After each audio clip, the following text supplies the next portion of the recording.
স্বামী তাড়াতাড়ি বড় সেই ব্যাঙাচির লেজ ধরে ফেলে এবং সর্বশক্তি দিয়ে টেনে বের করার চেষ্টা করে। এরপর দুজন মিলে সেটার সঙ্গে লড়াই শুরু করে। কিন্তু আশ্চর্যের বিষয়, এই ছোট্ট প্রাণীটি খুবই পিচ্ছিল ছিল, বারবার হাত ফসকে পালিয়ে যাচ্ছিল।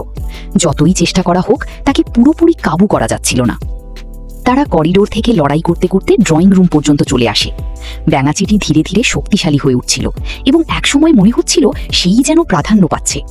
কিন্তু স্ত্রীর নিরাপত্তার জন্য স্বামী একটুও ঢিলেমি করেনি। সে শক্ত করে লেজ ধরে ঘুরিয়ে এক ঝটকায় সেটিকে জানালা দিয়ে বাইরে ছুঁড়ে ফেলে দেয়। এতে তারা কিছুটা নিরাপদ হয়। মানুষের সঙ্গে পেরে উঠবে না বুঝে ব্যাঙাচিটি পালানোর সিদ্ধান্ত নেয়। সে দ্রুত বেড়া টপকে পালিয়ে যায়। এদিকে একটি তরুণী বাগানে বসে ফোন ব্যবহার করছিল। সে কিছুই টের পায়নি। ঠিক তখনই ব্যাঙাচিটি তার পেছনে এসে পড়ে। কৌতূহলী একটি কুকুর সামনে এগিয়ে গেলে মুহূর্তের মধ্যেই সেটি ব্যাঙাচির শিকার হয়ে যায়। পরিস্থিতি তখন ভয়াবহ হয়ে ওঠে।